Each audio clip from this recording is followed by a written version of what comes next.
Just another goddamn peacock, preening in a stolen suit. Officer Frank Miller's voice was a low, gravelly sneer into his patrol car's radio, a sound laced with 20 years of street-hardened cynicism.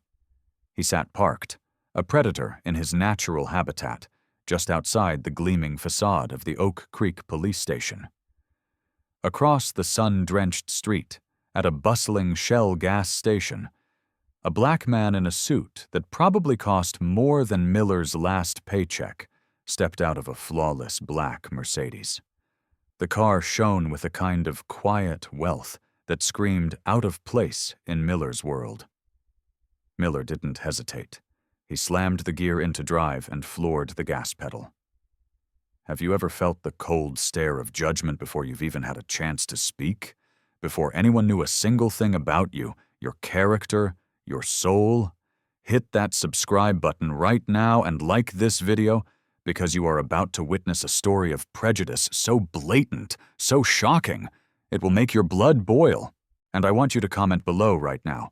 What would you do in this situation?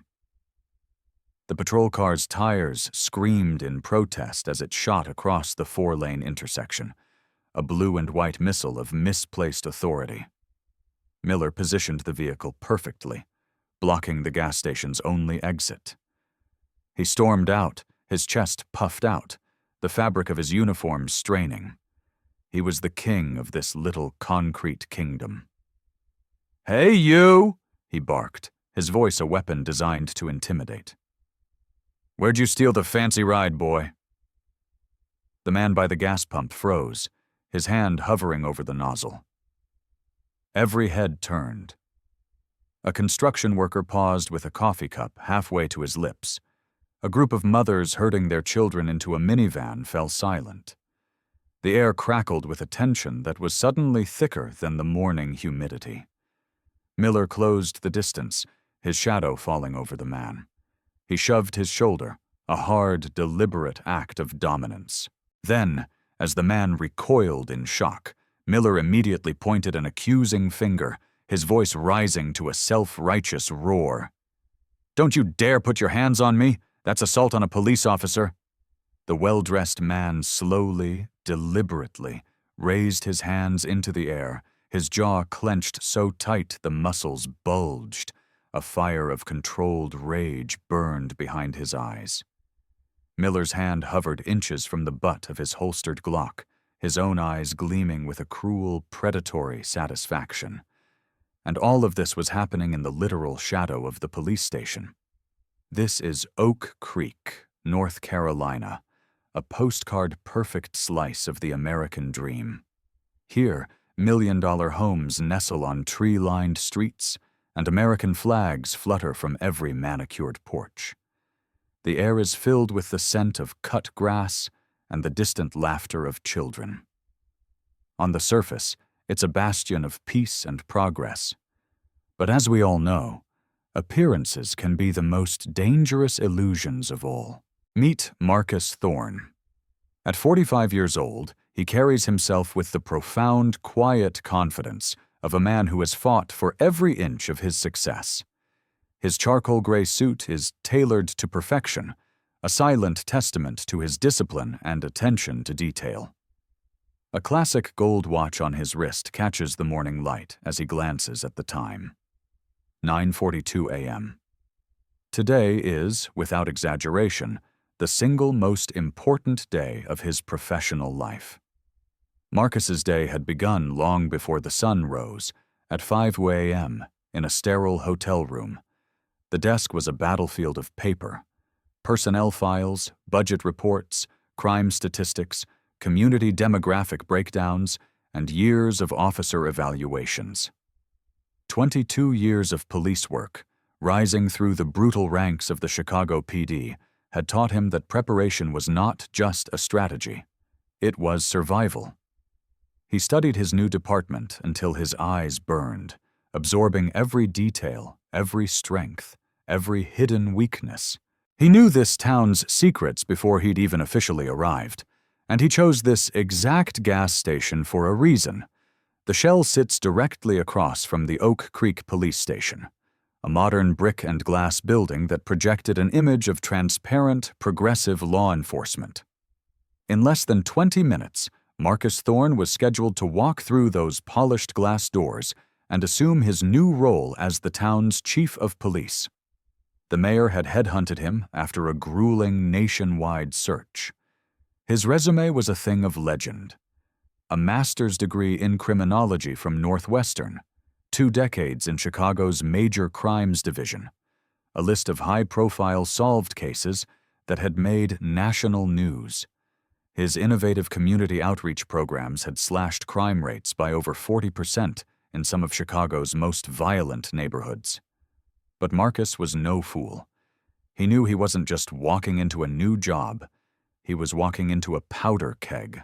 The previous chief, a relic from a bygone era, had retired after a 35-year reign, leaving behind a department steeped in an old-school us versus them mentality. 87% of the force was white. The local newspaper's comment section had been a cesspool of vitriol when his appointment was announced. Words like outsider, political correctness, and affirmative action hire were thrown around like grenades. Marcus was born and raised in rural Mississippi. His father was a Baptist preacher, his mother a high school teacher. They had instilled in him a powerful trinity of values. Character is the only true measure of a man.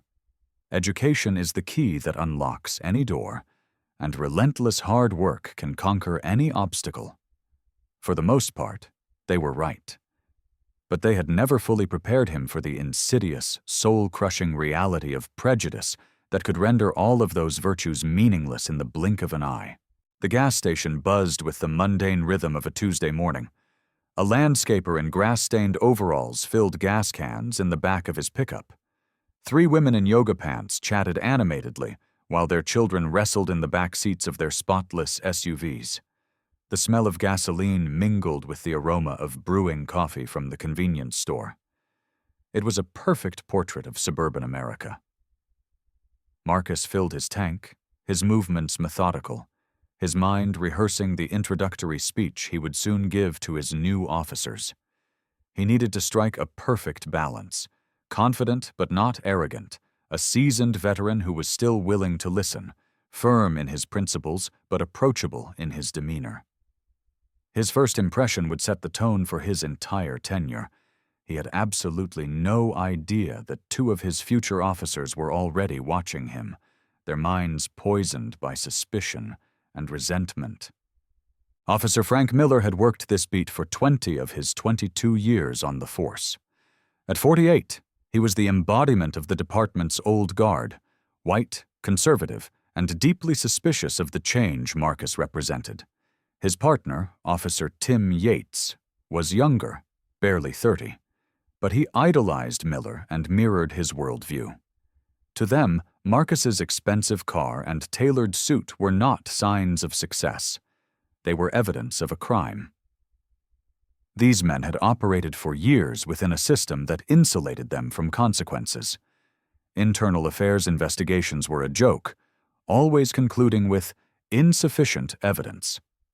Citizen complaints vanished into a bureaucratic black hole. Their union representative was a master of deflection and denial. The irony was so thick it was suffocating. 2 police officers were about to racially profile, harass, and assault their new commanding officer. They were about to commit a litany of federal crimes directly across the street from their own headquarters. They were about to detonate their own careers while their victim was simply pumping gas before his first day as their boss. Marcus replaced the gas cap and started toward the convenience store to pay.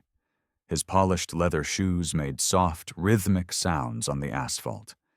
He moved with the calm, deliberate grace of a man who is utterly comfortable in his own skin. He passed a young mother struggling to buckle a small child into a car seat. She offered a brief, polite smile. He nodded back, a flicker of genuine warmth in his eyes. An elderly man sitting on a bench, reading a newspaper, looked up and gave a friendly wave. Marcus raised a hand in return. This was the very essence of the community policing he championed. Small moments of mutual respect, common courtesy, simple human decency. But Miller and Yates saw something else entirely. They saw a black man who didn't belong in their town. They saw expensive clothes that must be stolen. They saw a target, an opportunity to assert their dominance and remind someone of what they believed was his proper place. The morning sun climbed higher, casting long, sharp shadows across the parking lot. The flag above the police station snapped smartly in a gentle breeze. Everything looked peaceful. Everything looked normal. In less than 60 seconds, that peace would be irrevocably shattered. Marcus Thorne had no idea he was about to become a victim of the very system he had been hired to reform. He had no idea that the badge clipped to his belt, the very symbol of his authority and 2 decades of achievement, was hidden just beneath his jacket, a sleeping giant waiting to change everything. The stage was set. The players were in position, and justice was about to be served in the most shocking and unexpected way imaginable.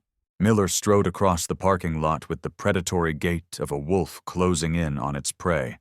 His heavy-duty boots crunched on the loose gravel, each step a declaration of his authority.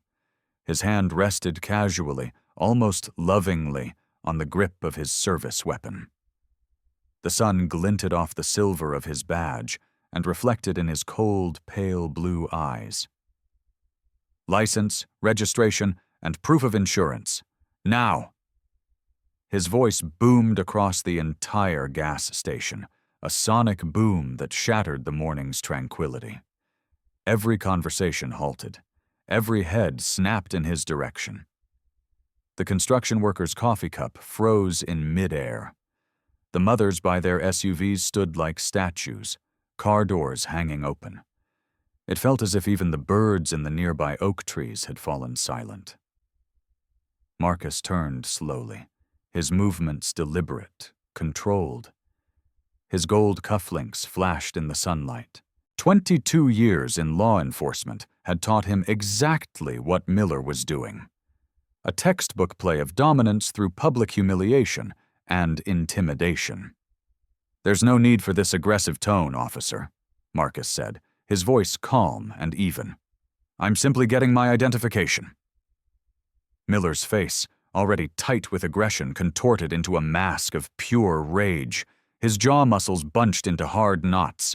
How dare this man speak to him with such composure? How dare he use educated, multi-syllable words? In Frank Miller's world, respect was a one-way street, flowing exclusively toward the badge he wore. An articulate response from a man like Marcus was not communication. It was a challenge to his authority. "I said slow movements, slow." Marcus's jaw tightened, but he complied with a measured dignity that seemed to infuriate Miller even more. His hand moved smoothly to the inside of his suit jacket. His movements were precise, careful, broadcasting his every intention. He knew that one sudden, misunderstood gesture could escalate this manufactured crisis into a tragedy. The rich, smooth leather of his wallet felt cool against his fingertips. As he retrieved it, his partner, Yates, began to circle around to the passenger side of the Mercedes, creating a classic tactical flanking position. His boots scraped against the rough asphalt, the sound grating on the nerves of the onlookers. His radio crackled with intermittent static, each burst of noise adding to the growing sense of dread. A mother instinctively pulled her toddler closer to her leg. "Frank, I think we got ourselves a real situation here," Yates called out, his voice dripping with theatrical suspicion as he peered through the car's tinted windows. He cupped his hands against the glass, feigning an inability to see inside. Miller snatched the driver's license from Marcus's hand and began examining it as if it were a key piece of evidence from a murder scene. He held it up to the light, squinted at the photograph, and ran his thumb over the laminated surface, searching for any sign of forgery. His greasy fingerprints smudged the plastic. "Marcus Thorne," he read aloud, his tone dripping with condescension. "Chicago address, What are you really doing in our town, Marcus? The way he spat the name, emphasizing each syllable, made it sound like an accusation. He stepped closer, invading Marcus's personal space, his breath a foul mix of stale coffee and cheap aftershave. Is this car even registered to you? Looks a little pricey for someone with your background. That single word, background, hung in the humid air like a racial slur. Everyone within earshot understood the ugly implication. The young mother who had smiled at him moments earlier now quickly herded her children toward the convenience store, their small sneakers pattering against the concrete. The elderly man with the newspaper folded it with a sharp crack and looked away, his face a mask of discomfort. Behind Marcus, the gas pump clicked off, its work complete. The digital display read $52.18. It was such a normal, mundane sound in the middle of a deeply abnormal and dangerous situation. "Officer," Marcus said, his voice remaining impossibly steady, a testament to his iron self-control. "I am legally parked on private property. I have committed no traffic violation, and I have broken no law. What is your reasonable suspicion for this stop?" Marcus knew the law inside and out, and his precise professional language was like gasoline on the fire of Miller's insecurity. In Miller's experience, people who talked like that were trouble. Uppity was the word he would use later. Education to his ears sounded like arrogance. Reasonable suspicion? Miller let out a harsh, barking laugh that echoed off the nearby cars. "How about you match the description of a suspect in a string of recent burglaries? How about that expensive car and those fancy clothes that don't exactly fit the local demographic? How about the fact that you're giving me lip?" Each accusation was a desperate, legally baseless fabrication. Miller knew it. Marcus knew it. But for 22 years, Miller had operated within a system that had never once held him accountable for his actions. A small crowd had begun to form a loose semicircle around the drama.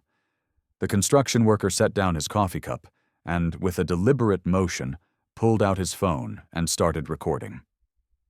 One of the mothers, her manicured fingers trembling slightly, did the same. A teenager walking to school stopped, his eyes wide, his backpack sliding unheeded off one shoulder. "I smell marijuana," Yates announced suddenly, his voice loud and performative, despite the fact that the bright morning air carried no scent other than gasoline and coffee. "Definitely smells like weed coming from this vehicle." Marcus's eyes narrowed. It was the first visible crack in his composure, a flicker of controlled fury. "Officer, there is no marijuana in my vehicle. I do not use illegal drugs, and I would appreciate it if you would stop making baseless accusations." "Don't you tell me how to do my job, boy." The word, that one hateful word, cut through the morning air like a whip crack. Several of the onlookers gasped audibly. A middle-aged white woman in expensive yoga clothes shook her head in open disgust. The teenager filming whispered, "Oh my God," to a friend who had also started recording. Miller, feeling the situation escalating and needing to establish an official record for his lies, keyed his radio loudly enough for everyone to hear. The static crackled across the parking lot like electricity before a lightning strike. "Central, this is 2 Adam 14. We've got a suspicious individual in a potentially stolen vehicle at the Shell on Oak Creek Boulevard. Subject is becoming belligerent, requesting backup for a full search and possible arrest." Marcus's hands, still held in the air, clenched into tight fists.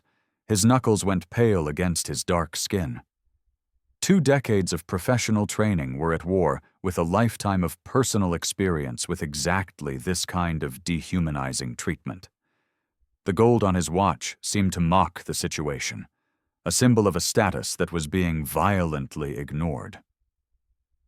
"Officer Miller," Marcus said, his eyes locking on the name tag pinned to the officer's chest. "You have no probable cause for a search. I have committed no traffic violation, I have broken no law, and I am legally parked on private property.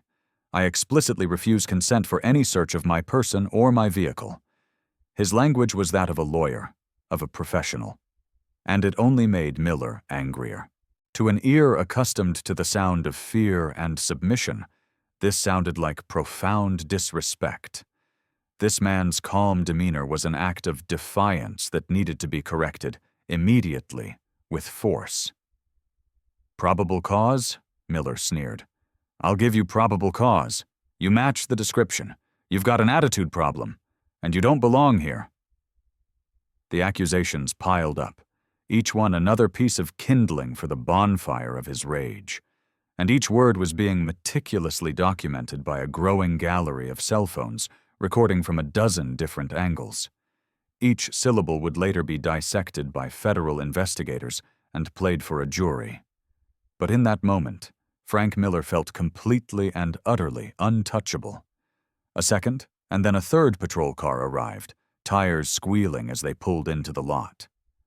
Officers Emma Rodriguez and Tom Bradley emerged, their hands already resting on their weapons. The display was a classic piece of tactical theater, designed to overwhelm and intimidate. "Gentleman, lady," Miller grinned, his chest swelling with satisfaction. "Looks like we've got ourselves a party." The smell of burning rubber now mixed with the gasoline fumes. The air was a cacophony of crackling radios. The casual Tuesday morning at the Shell station had been transformed into something that felt like a military occupation of suburban America. Marcus surveyed the scene with the cool, appraising eyes of a commander. 3 patrol cars, 4 officers, at least a dozen witnesses, and just as many recording devices. He was outnumbered, but he was not outmatched. His years of experience had forged in him an unbreakable calm. He would stay calm. He would document everything. "Officers," he said, his voice ringing with clarity, projecting for all the recording devices. "I am going to state this clearly. My name is Marcus Thorne. I am legally parked on private property. I have committed no crime. I do not consent to any search of my person or my vehicle. I am not resisting arrest. I am complying with all lawful orders." His words were a shield, each one carefully chosen, building a legal record with every sentence he spoke. He knew, with a grim certainty, that these officers were about to flagrantly violate his constitutional rights. But he had no idea just how much worse this was about to get. Miller stepped in close, so close that Marcus could smell the coffee on his breath and see the raw, unfiltered hatred burning in his pale blue eyes. It was a violation of every rule of professional distance, a blatant act of intimidation. "You're in my town now," Miller growled, his voice dropping to a low, menacing whisper. "And in my town, people like you show respect to people like me. You got a problem with that, boy?" The confrontation had reached its tipping point. It was a powder keg with a lit fuse. Multiple phones captured every word, every sneer, every hateful glance. The witnesses held their breath, a collective sense of dread hanging over them. Marcus Thorne, a decorated police veteran, a community leader, a man hired to bring reform, stood surrounded by officers who saw nothing but the color of his skin and assumed the worst. He had no idea that the badge hidden beneath his jacket was about to change the entire world. In 60 seconds, this routine act of racist harassment would become a federal civil rights case. In 60 seconds, the hunters would become the hunted. In 60 seconds, justice would be served in the most spectacular way possible. But first, things were going to get much, much worse. 2 additional patrol cars screeched into the parking lot, their sirens wailing unnecessarily, a shrill and pointless assault on the quiet morning. Officers Emma Rodriguez and Tom Bradley emerged with their hands already resting on their weapons, their postures radiating aggression. The tactical display transformed a simple gas station into a scene that looked more like a high-risk takedown. Miller's grin was predatory, filled with a sick satisfaction. His chest puffed out even further as his backup arrived. The morning sun glinted off 4 badges, 4 firearms, 4 officers now surrounding one man who had committed no crime other than existing while black in a neighborhood they considered their own. "Gentlemen, lady, we've got ourselves a situation here," Miller announced, his voice carrying across the parking lot like a ringmaster at a twisted circus. The crowd of witnesses swelled, more phones emerging, all recording, creating a digital tapestry of impending disaster. A delivery truck driver pulled over and started filming. 2 joggers stopped mid-stride to watch the unfolding drama. The teenage girl was now live streaming to her social media followers, her hands shaking. "This is an illegal search," Marcus stated firmly as Officer Rodriguez began rifling through his vehicle without consent, a flagrant violation of his Fourth Amendment rights. "You have no warrant, you have no probable cause, and I have explicitly refused consent." Rodriguez ignored him as if he hadn't spoken, pulling items from his glove compartment: insurance papers, the vehicle registration, a phone charger, a small bottle of hand sanitizer, and spreading them across the car's hood like trophies. There was nothing remotely illegal or suspicious. "Shut your mouth before you make this worse for yourself," Miller snarled, stepping so close their chests were almost touching. When Marcus, determined to document the badge numbers of all the officers present, slowly reached for his own phone, Miller exploded. "He's going for something. He's resisting." The takedown was a blur of swift, brutal violence. Miller and Yates grabbed Marcus's arms simultaneously, twisting them behind his back with a surge of unnecessary force. The fine fabric of his expensive suit jacket tore at the shoulder seam with a sickening rip as they slammed him forward. His body hit the hot asphalt face first with a dull, wet thud that drove the air from his lungs in a painful gasp.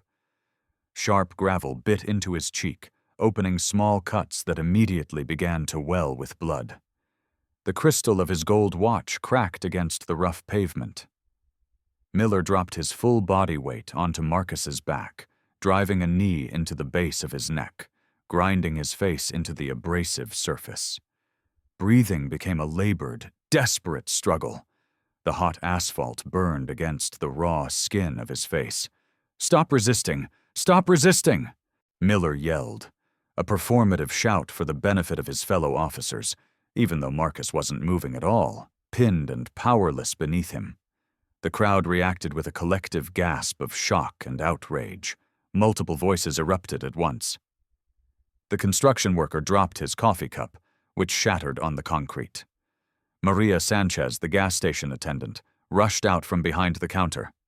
"Hey, he wasn't doing anything wrong!" she shouted, her voice cutting through the chaos. "I saw everything. He was just getting gas." An elderly white woman, adorned with a pearl necklace, stepped forward, her fear overcome by her sense of decency. "Officers, this is completely unnecessary. That man was being perfectly cooperative." The teenage girl with purple hair spoke into her phone, her voice trembling but clear. "Y'all, I am literally watching police brutality happen right now. This is insane." While Marcus lay restrained on the scorching pavement, Miller began a calculated and humiliating search of his pockets, patting him down with excessive, painful force. "Let's see what we have here, Mr. Thorne," Miller said, mocking the formal address. "Probably got warrants, probably got drugs, probably got some weapons." His thick, clumsy fingers fumbled through Marcus's pockets, pulling out a high-quality leather wallet, car keys on a simple ring, and an iPhone in a slim case. Every item was completely legal, completely ordinary. Marcus's suit was now torn and stained with dirt and his own blood, which trickled from his scraped cheek onto the asphalt. But his voice, when he spoke, was astonishingly steady, the fire of his will unquenched by the weight crushing his neck. "Officer Miller, yes, I can see your name tag. You are violating my Fourth Amendment rights. You are using excessive force, and you are conducting an illegal detention. This is all being recorded by multiple witnesses." Miller just pressed his knee harder into Marcus's neck. The message was clear. Your words will only bring you more pain. But Marcus continued, relentlessly documenting every violation, building the legal case he knew was coming. Officer Yates, Officer Rodriguez, Officer Bradley, I can see all of your name tags. You are all accessories to these civil rights violations. Yates, standing nearby, was growing increasingly nervous. He could see the forest of cell phones pointed in their direction. The crowd was getting angrier. He knew these videos would be all over the internet within the hour. Desperation, as it so often does, gave birth to a moment of catastrophic stupidity. Yates positioned himself near Marcus's restrained body, making sure he was visible to several of the recording phones. And then he did something that would not only destroy his career, but would haunt him for the rest of his life.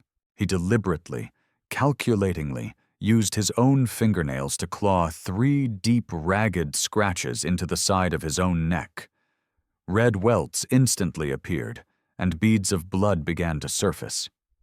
The self-inflicted wounds stung, but the panic surging through his veins overrode the pain.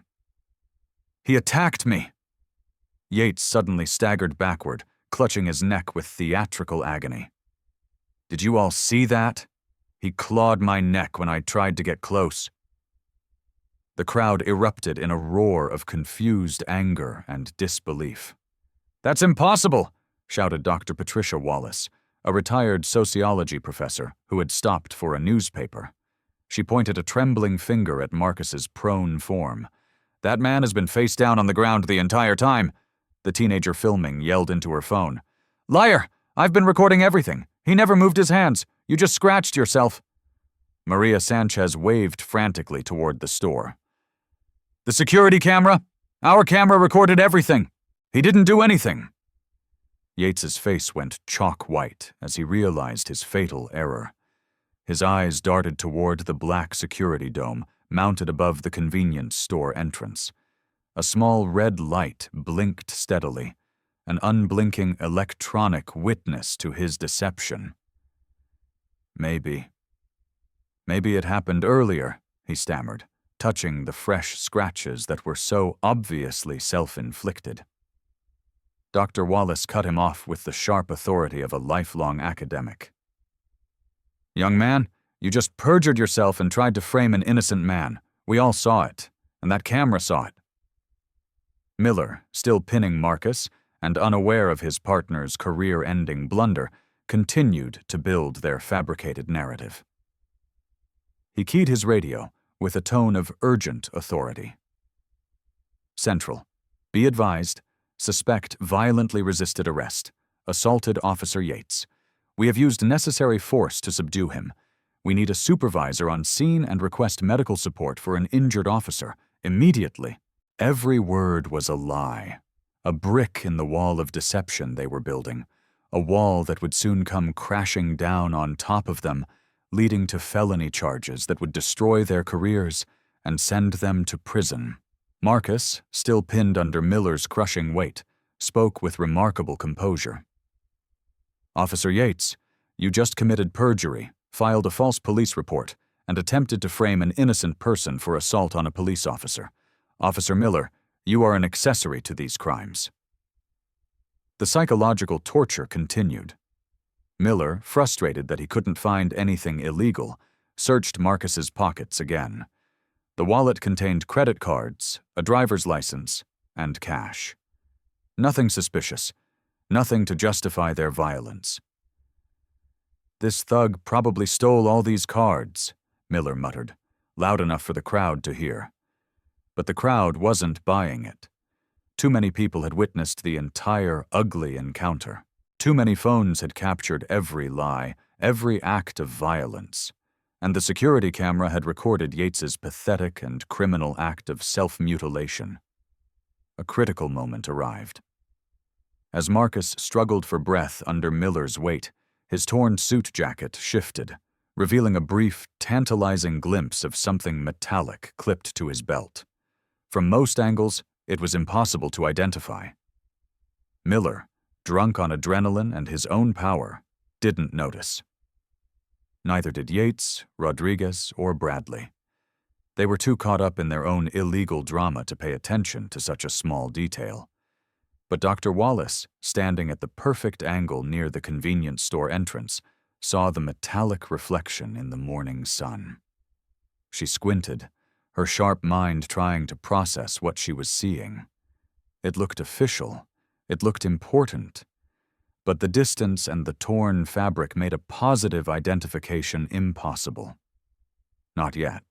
"Officer Miller," Marcus continued his legal documentation, his voice strained but unwavering.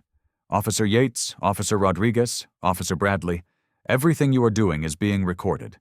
You have assaulted a citizen without cause, conducted an illegal search, filed a false report, and Officer Yates has attempted to frame me for a crime he knows I did not commit by injuring himself."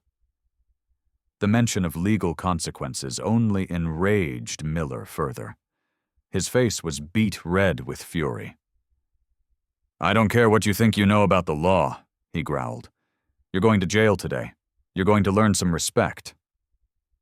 Yates grew more desperate by the second. The security camera loomed above him like an electronic judge and jury. "Frank, maybe we should," he began. "Should what?" Miller snapped. "Let this thug walk away after he assaulted a cop? After he resisted? After he threatened us?" Every accusation was a lie. Every charge was fabricated.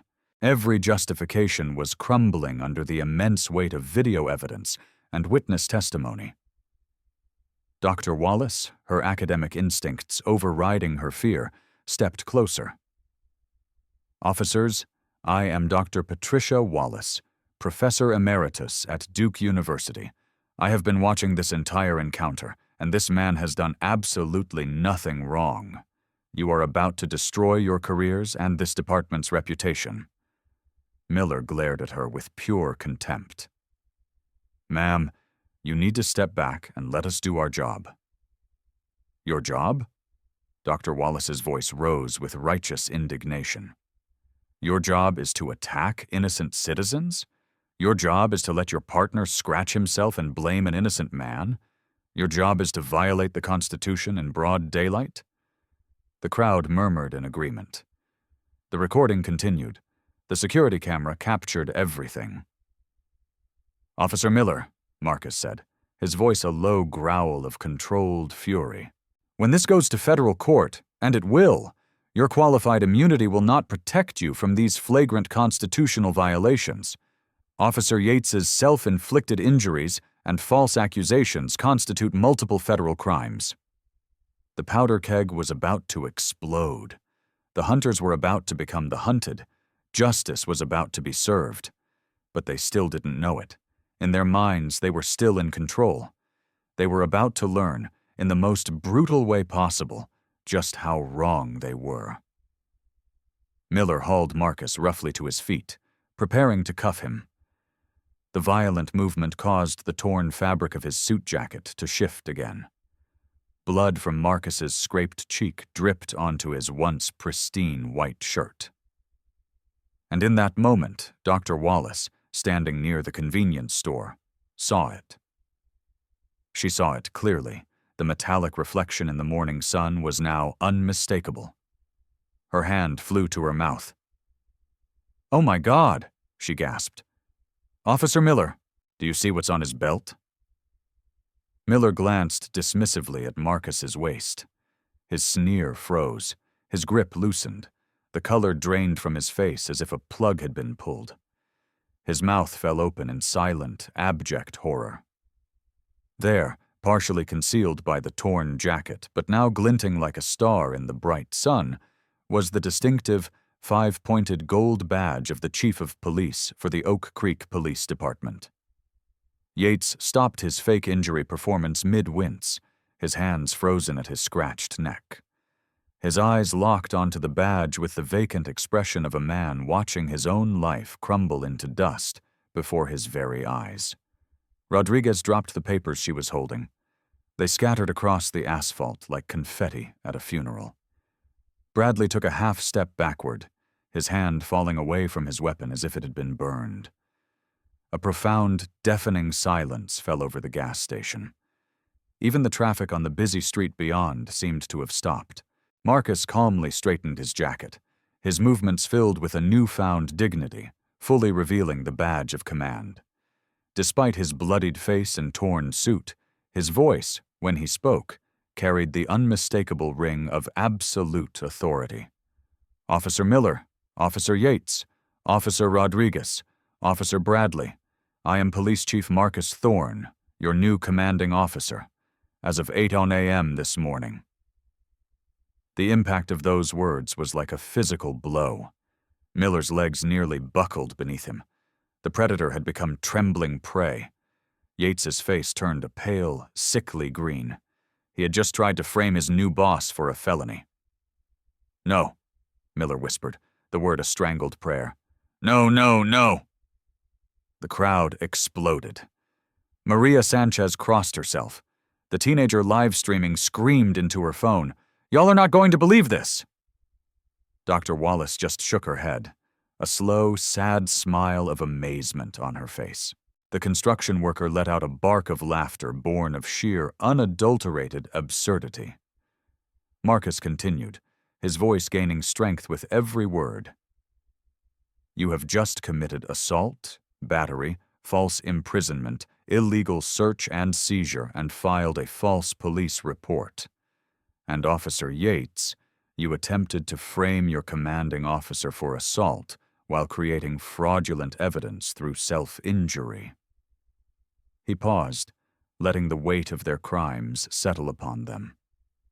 All in front of 17 witnesses, recorded on at least 8 devices, including that high-definition security camera right there. Yates's knees finally gave out. He slumped against the side of a car as reality hit him like a freight train. His career was over. His pension was gone. His family would be disgraced, all because he had scratched his own neck. "Chief Thorne, sir, we didn't know," Miller stammered, his mind scrambling for some path of escape that no longer existed. "This was all just a big misunderstanding." Marcus raised his hand for silence, an effortless gesture of command that stopped Miller's pathetic excuse mid-sentence. "Officer Miller, misunderstandings ended the moment you put your knee on my neck. Officer Yates, excuses ended the moment you clawed your own skin and blamed me." The crowd now understood the full, breathtaking scope of what they had just witnessed. 4 police officers had just professionally, legally, and financially immolated themselves by attacking their own boss. Marcus produced his credentials from his wallet, his official ID, and a letter of appointment from the mayor, signed and dated 2 days prior. "I was supposed to spend this morning in my new office, reviewing your personnel files and preparing to meet my new command team. Instead," he said, his eyes sweeping over the 4 disgraced officers, "I have learned exactly what kind of officers I will be commanding, and which ones will be terminated, effective immediately." His voice was a blend of ice-cold police authority and white-hot, controlled anger. He turned his gaze to Yates. "Officer Yates, you will now document those self-inflicted scratches and provide a full written report on how you acquired them. Officer Rodriguez, secure this scene. Officer Bradley, you will contact Internal Affairs, the FBI Civil Rights Division, and the mayor's office. Now." It was an exhibition of military precision. Each officer flinched as they realized they were now taking lawful orders from the man they had just brutalized. Miller dropped to his knees on the hot asphalt, in front of 17 witnesses and 8 cameras, a broken and defeated man. "Please, sir, we were just trying to protect the community. I have a family, a mortgage." Marcus's cold, unwavering stare cut him off. "Protect the community from what, officer? A black man buying a tank of gasoline? Officer Yates, were you protecting the community when you clawed your own neck and lied about it?" The questions hung in the air like courtroom accusations. Marcus held up his badge, angling it to catch the sunlight, ensuring every camera got a clear shot. The gold gleamed like justice itself. "This badge represents 22 years of dedicated service, the public's trust, and the law, all of which you just trampled into the dirt. It also represents your new reality." His voice dropped to a near whisper, but it carried with the force of a thunderclap. "I am your boss, and you have just made the single worst mistake of your entire lives." The reversal was absolute. The hunters had become the hunted, and justice was just getting started. Frank Miller remained on his knees in the middle of the parking lot, his authority and arrogance having evaporated like morning mist under the blistering sun.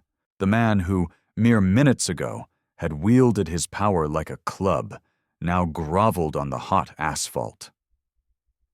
"Chief Thorne, please," he begged, tears carving clean paths through the grime and sweat on his face. "I've got 22 years on the force, a family, a mortgage." The desperation in his voice was pathetic. The tough cop facade had crumbled away, revealing a hollow, broken man who was only now, for the first time in his career, comprehending that actions have consequences. Yates, his face buried in his hands, touched the self-inflicted scratches on his neck with trembling fingers. The wounds throbbed with the dull ache of his own stupidity and shame. "Chief, I'm so sorry. I know what I did was wrong," he stammered, his voice a choked whisper. "I panicked. I've never done anything like this before. I swear, I scratched myself. The camera will show everything." His confession hung in the air like a death sentence, a career suicide note captured in high definition by a dozen different cameras. Marcus took Miller's radio from his belt. His hands were steady as he keyed the microphone, his voice broadcasting with an authority that electrified the entire scene. "Central Dispatch, this is Police Chief Marcus Thorne. I need a supervisor from Internal Affairs, a detective from the Violent Crimes Unit, the FBI Civil Rights Division, and the mayor at the Shell Station on Oak Creek Boulevard immediately.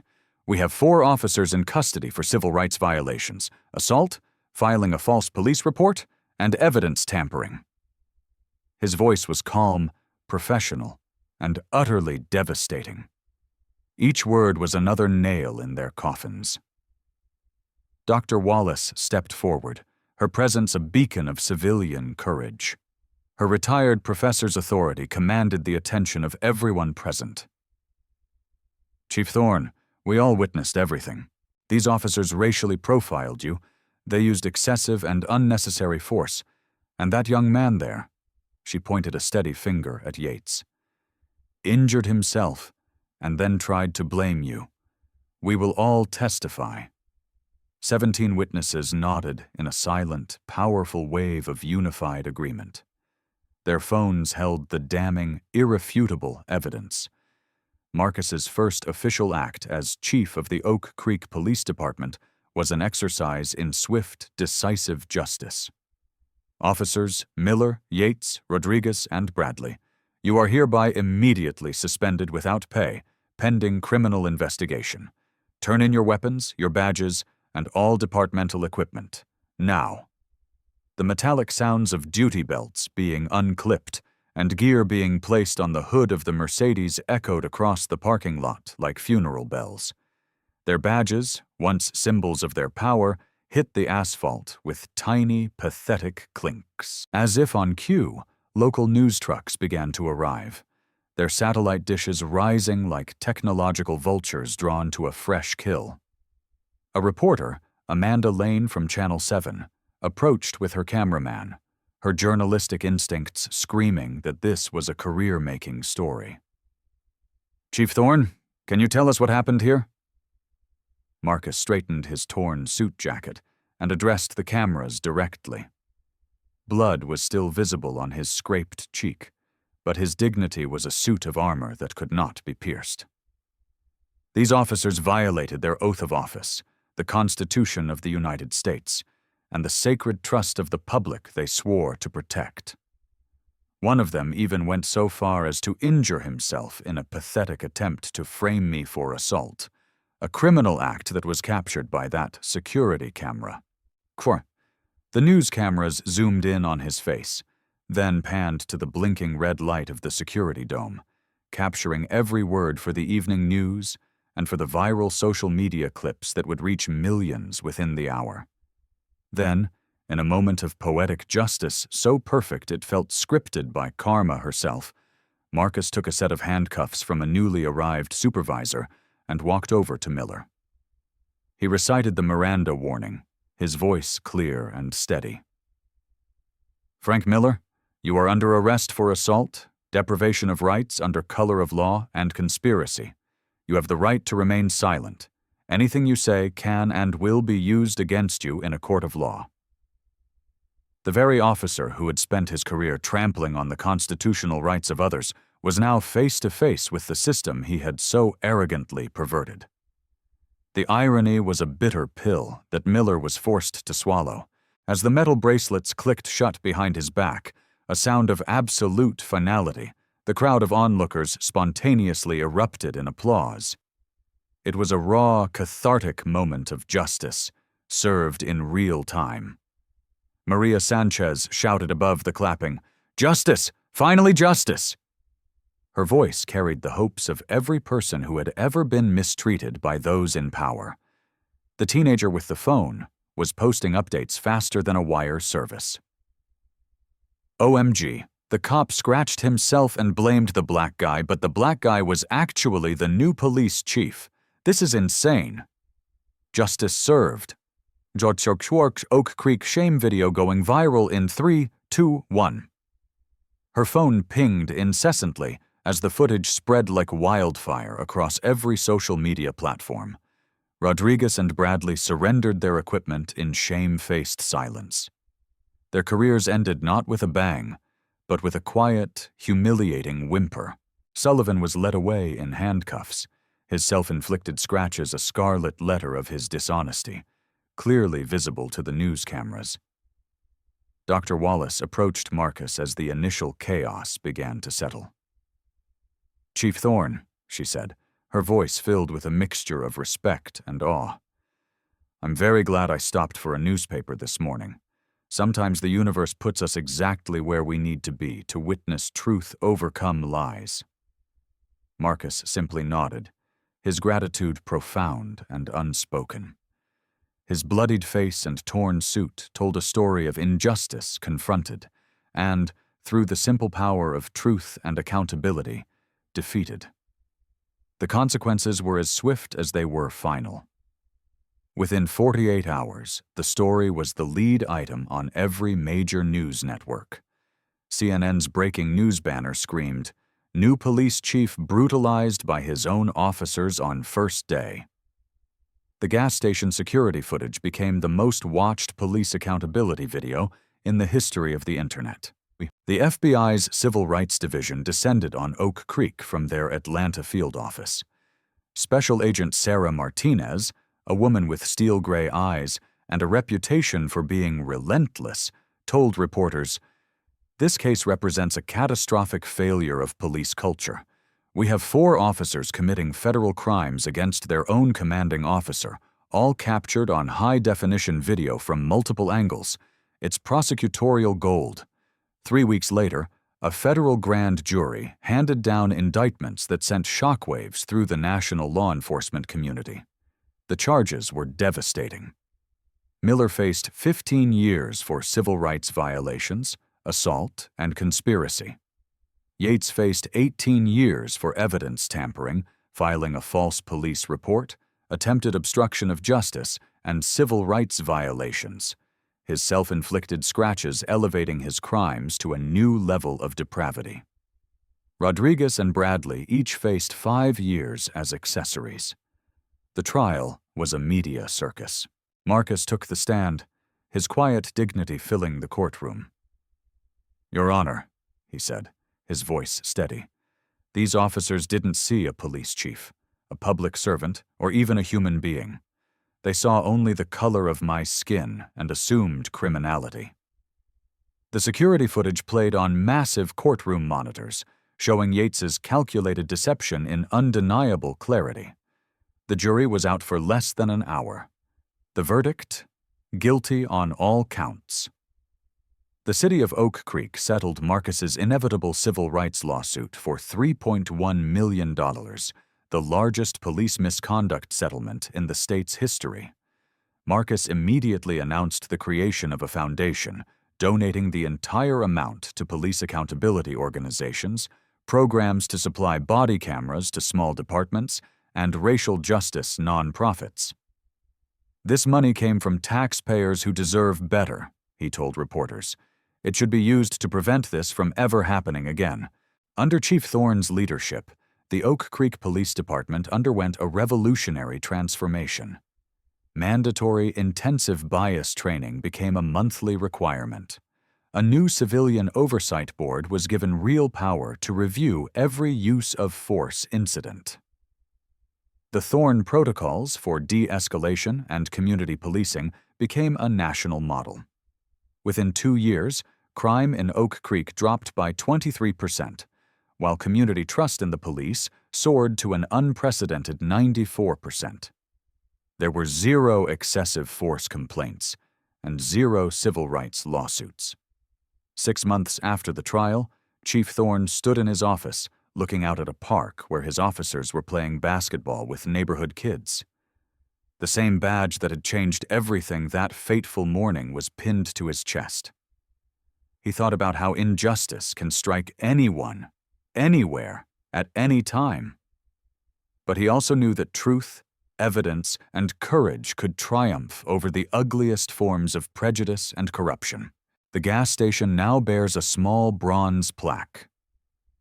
The Site of Justice, where truth overcame prejudice, September 21, 2025.